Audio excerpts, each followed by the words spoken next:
Now, competition, well, if you win competition, you win because you have either low cost or you've differentiated yourself. You've won this game. You're relatively better than your competitors. And competition is a costly game to play. Competition results in lower profits over time, and sometimes we'd like to say, hey, instead of competing, why don't we just cooperate?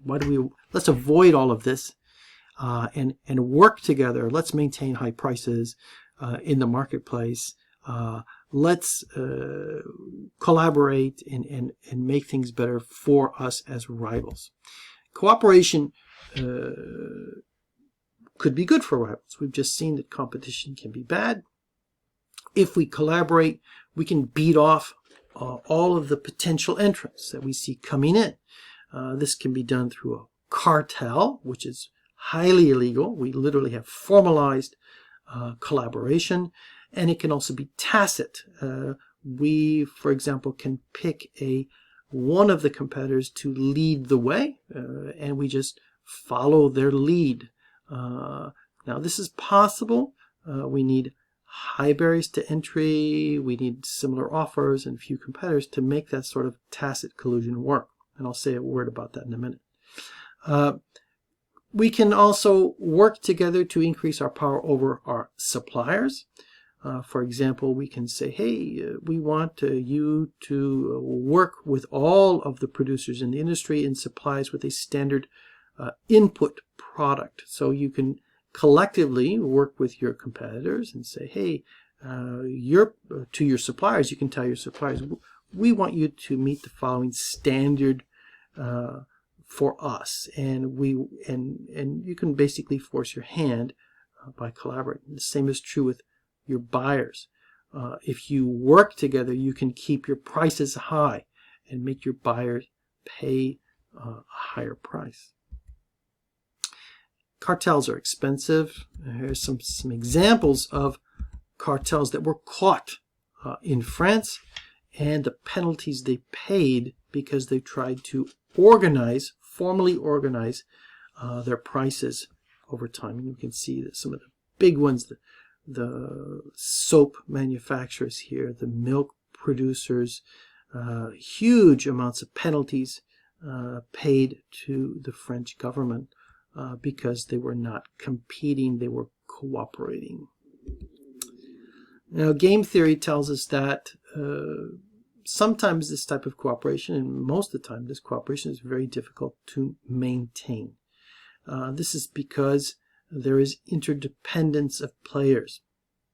What we do depends on somebody else's play. And because of this, it falls apart. Cooperative games have a tendency to fall apart over time. And I'm going to show you what this means by using the old prisoner's dilemma payoff matrix. So we all know the prisoner's dilemma. For example, thieves are caught. They're put in separate cells, and they basically say, hey, if you turn your buddy in, you'll get less time in prison than he or she. And we all know that by doing this, the thieves have a tendency to admit, hey, yeah, we stole the product, we stole it, and they both go to prison because they both said they did it, right? So we get people to admit. So here's an example of the prisoner's dilemma. We have two companies here. We've got Boeing on one side, we've got Airbus over here on the other. And if they hold their prices where they are, they say, oh, hey, let's not do price competition, let's hold our prices where they are. Well, they both benefit. They get 500 million, let's say, in terms of profits, which is great. And they get 1,000 combined, right? So this is a nice solution. If they all cut prices, well, they only get 300 each in benefits. This is the result of a price war, and this is the result of cooperation. So they'd probably like to be here, but that's not what happens, because Boeing is going to fix its prices on what it thinks Airbus is going to do. So it's going to ask, if Airbus holds its price, if say, okay, Airbus plays this game here, this first game of holding prices, what's my best strategy to maximize my profit? Well, I can hold my price too and make 500, or I can cut my price and make 700 because I'll be beating my competitor. They're going to have a whole high price. Hey, I'll attract competitors because I know they're holding their price. I'll attract clients by lowering my price a little bit and I'll make more profit. So Boeing in this case, well, if Airbus holds its price, they're going to say, I'm going to cut my price. And so their game here is, I'll cut my price. And then Boeing reflects again and says, well, what if Airbus cuts its price?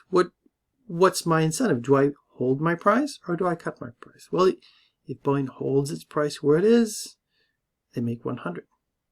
If they cut their price, they make 300. Well, so if Airbus cuts its price, I should cut my price too. And so no matter what Airbus does, holds price or cuts price, Boeing says, I'm going to cut price. That's my strategy. Okay. And obviously, Airbus can look ahead and say, hey, Boeing's going to cut its price. What I'm going to do, I'm going to cut my price too, because this doesn't make sense for me to play the same game. They're going to do the exact same analysis. If Boeing holds its price, what do? I'm going to cut my price. If Boeing cuts its price, do I hold price to make 100? Do I cut price to make 300?